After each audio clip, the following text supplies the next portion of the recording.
The episode starts off, and Geto made tea for himself in the hotel room where the plasma vessel was about to be assassinated. The assassin from Q has been defeated, and is begging to be released, but Geto pretends to not hear him. The man threatens him, saying that Q's strongest soldier is here, and that he will take care of them, but he has already been taken care of, because of which the organization collapses. The scene changes to a boating competition, where Fushiguro is talking with the guy from last episode, referring to Gojo, and saying that he'll need to wear him down with pawns first. Calling him sorcerer killer, the man asks him how Megumi's doing, but he doesn't even remember his son. The plasma vessel girl wakes up in the arms of the Riz god, but is instantly rejected. Geto tries to take her for himself, but is insulted on a personal level, so they both decide to get rough. Her maid tells her that they are her allies, while riding on Geto's little monster. This was his technique, curse manipulation. Gojo thought that she'd be more sentimental, as she is about to be absorbed, but she gives her speech about how her soul will live on. However, they are not very interested in it.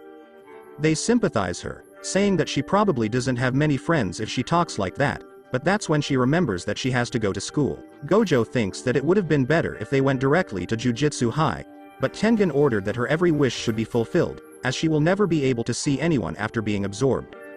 That is when her maid reveals that her parents died in a car accident and that she has raised her since then, so she wants her to spend the time she has left with her friends.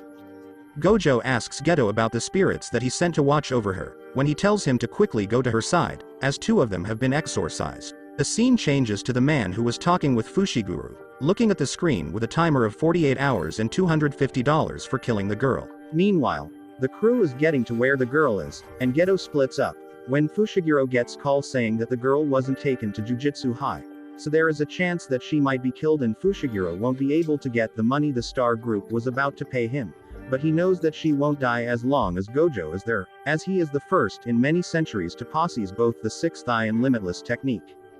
Geto seems to have encountered someone sent to kill the girl, who has similar ability as Geto, but needs to use a catalyst in order to summon spirits. The old man thinks that the reason why he isn't stepping forward himself is because he is weak at close combat, but it was a trap set by Geto. Looks like he's dead. However, he jumps behind Geto, but gets transported to another realm, where he meets his old dog companion. Surprisingly, it wasn't Geto's technique, but his life flashing before his eyes while Geto was betting the shit out of him. Meanwhile, Gojo gets in the chapel where Riko was at, when all the girls think that he is her boyfriend, but she calls him her cousin. The Riz god then charms all the girls, when the teacher interrupts them, but she actually wants him to herself. Gojo takes the opportunity to swoop her up and run away, when another sorcerer was eyeing her down, but her maid takes care of him, with Geto lending a hand, but he was actually a clone. Gojo is confronted by the same guy, but with 4 of them. However, Gojo easily beats the shit out of him, while explaining his technique.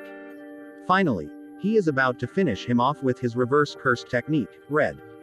But actually fails, so he punches the guy instead. Riko is shocked, when she receives a picture of her maid in danger. That marks the end of this video. Subscribe if you want more.